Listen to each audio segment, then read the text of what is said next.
What's going on, guys? Back again here with another video. Today working on the truck. Solid. So today we're just doing some different things. In this video I'm going to cover dropping the rear tank. I dropped the front tank in this and cleaned it out already back a couple months ago. Didn't video that, I'm sorry. It's pretty simple. There's just a couple things you got to do. So I've already disconnected some stuff, but it's pretty simple to show you how it works and what it is. So I'm going to go over to that right now. Before we get started, I just want to go over the couple things that you're going to need to do this. First, start out 15mm socket, a socket set. You might can do it with a wrench. I really wouldn't recommend it.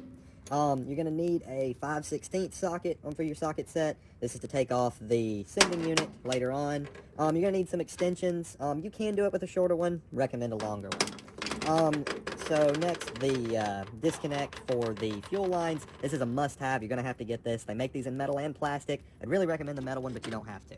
Some different screwdrivers. Definitely going to need a good flathead to take off your hose clamps. You can do that with the appropriate socket as well, but a screwdriver works just fine. This also helps to get the hoses off for the filler neck. A good flathead screwdriver, maybe one a little bigger than this. Small one works good just to get up in there and roll those hoses around. Next, a flashlight. You may need this, you may not. Depends on your lighting situation when you go about doing it. This is not a must-have, but I really like it. A good impact to help break those big bolts loose. The bolts that hold the tank up are fairly decent size, and so you could probably do it with a ratchet. They're pretty accessible, but an impact makes it a lot easier.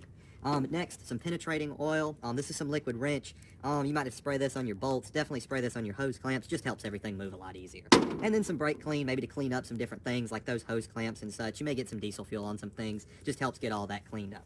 And then last but not least, some safety glasses. Make sure you got some safety glasses. And make sure you look cool while you're doing it.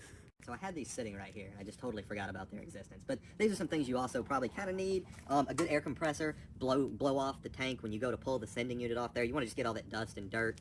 A good jack. This probably isn't the best jack to use. We put some wood on the end of it just to help hold up the tank while you're taking the bolts out. Especially the more diesel fuel in there, the heavier it's going to be. And then maybe some jack stands just as some fall prevention. If something was to slip and fall unexpectedly, it's going to catch on those jack stands and not your face. So guys, let's get to it. We're sitting here on the bed in the back of the truck here. I have a flatbed on this truck. Like I said, I think the cabin chassis are the only trucks that have rear tanks like this, unless it's an OBS, as far as the Super Duties, Power Strokes, and all that. I have a little hatch here for where my gooseneck ball is, so I actually have access to the rear tank. I did not see that's my rear tank right there. That's the whole sending unit. So you have these fuel lines right here, and then this sending unit plug. Like you said, you can see I've already disconnected it, and the tool that we'll need is right here. You're gonna have to have one of these. If you don't have one, you're not gonna get the tank off. So you have two different sides here. You have a small side in diameter, and you have one that's just a little bit bigger, and that just corresponds to the different fuel lines. One's your return, one's your feed. So all you have to do is you just take this little tool and you face the little cone piece, whatever you want to call that, towards this little connector here on the fuel line. If I can get it clamped on there. You just take it and it just, goes over onto it, and you push that up into there onto about where you can see. I don't know if you can see that, but this little collar right here, you're going to kind of push it up into that, and that's going to release the little mechanism in this to be able to pull it off.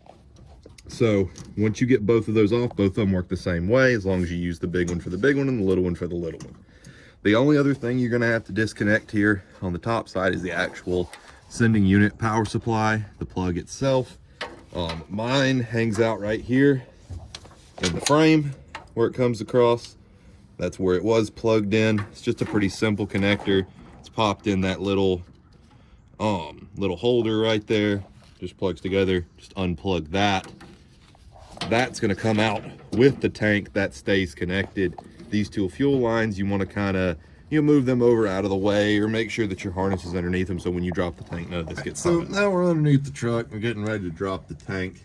We've got some jack stands underneath here with some boards, and a jack with some boards, just to kind of help support it as it lowers down.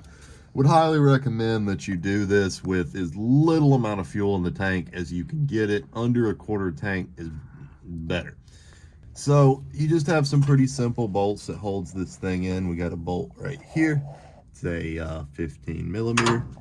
And we got a bolt right here. That's also a 15 millimeter. And then you have two on the opposing sides down here.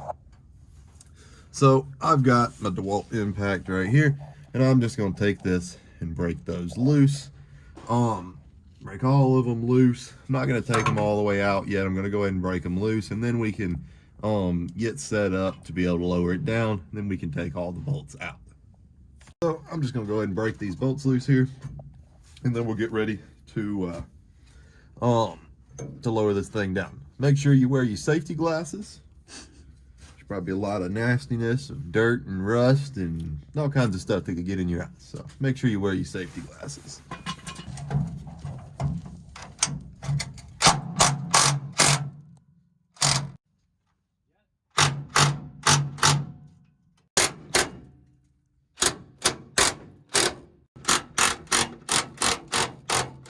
To that.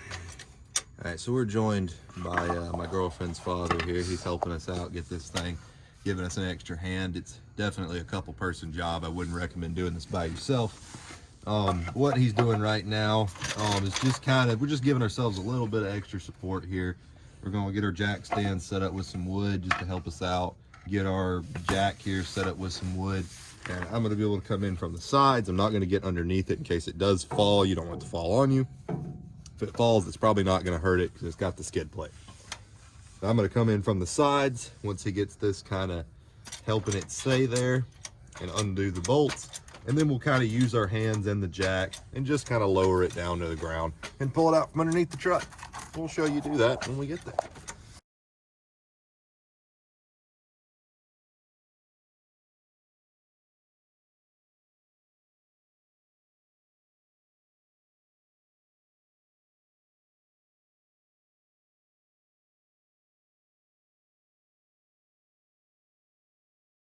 So we got the tank out underneath the truck. As you can see, this is a big boy. So what you're going to want to do first before you do anything, the reason I'm dropping the rear tank today is to clean out the screens that are in the tank. If y'all know anything about the 7.3 fuel system, there is a sending unit in the tank. The fuel pump does not sit in the tank, it's just a sending unit, and there are fuel socks in there that are just a little cone, little circular filter. Not a cone, it's a cylinder. Slips over on a little fitting inside the sending unit, and it's just an extra filter in there.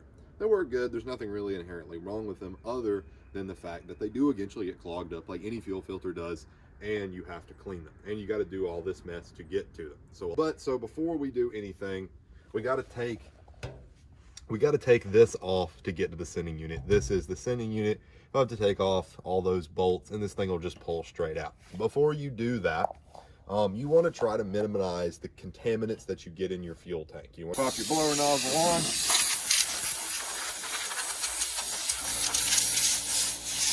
And just blow off all the obvious dust and dirt and any debris. I spilled some diesel fuel.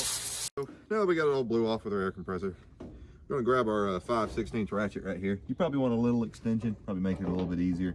But we're just going to take these bolts out. They're nice, shouldn't be anything too crazy tight.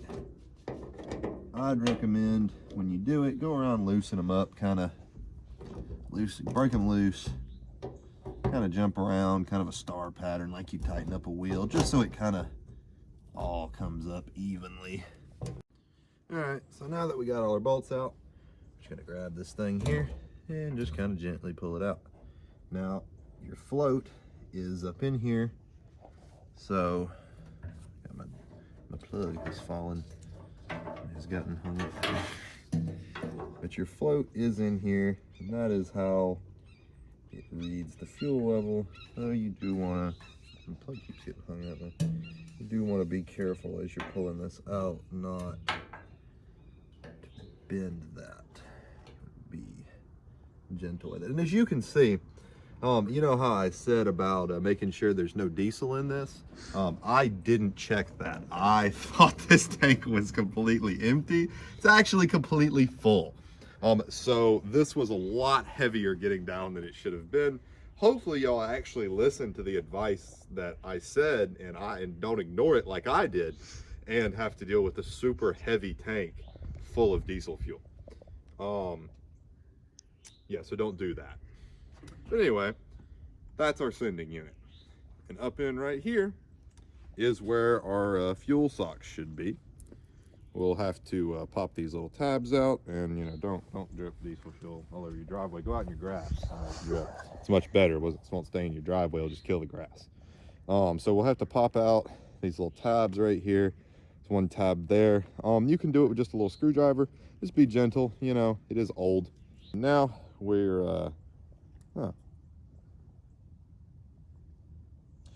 yeah. So there's supposed to be a pickup right here. I didn't notice that at first. But yeah, that's the fuel pickup. You can see there's this little rubber fitting right here. It's bolted on with this little hose clamp. There's supposed to be a little round screen on the end of this. It's probably in that tank. So we're gonna see if we can find it. So I guess I gotta go get a new one of those. But yeah. All right, guys. So it's the next day. I'm getting everything just hooked back up here. Sorry I didn't video us putting the tank back in. It got real late and real dark, and couldn't really see, so it wasn't really worth trying to video it. But it just goes back in the reverse way it came out. We put it on a jack, we raised it up, and we put the 4 bolts back in. Just at the same thing on the reverse order, you probably want to make sure someone's over here to be mindful of these hoses and that they come back through that hole in a good manner. So as y'all remember, I had to cut this little piece right here off. So this is my new piece of filler neck line that I cut. So all I got to do here is just take my hose clamp, put it on there, and just bend it to where it goes on to my filler neck over here. Take that, put my hose clamp on. Same thing with my vent tube. Take that, wiggle that onto its fitting, and I didn't put the hose clamp on there. Oh, no, there it is. And so I just got to tighten these hose clamps up, and then I'm going to go up to the top side and rehook those fuel lines up that we disconnected to drop the tank.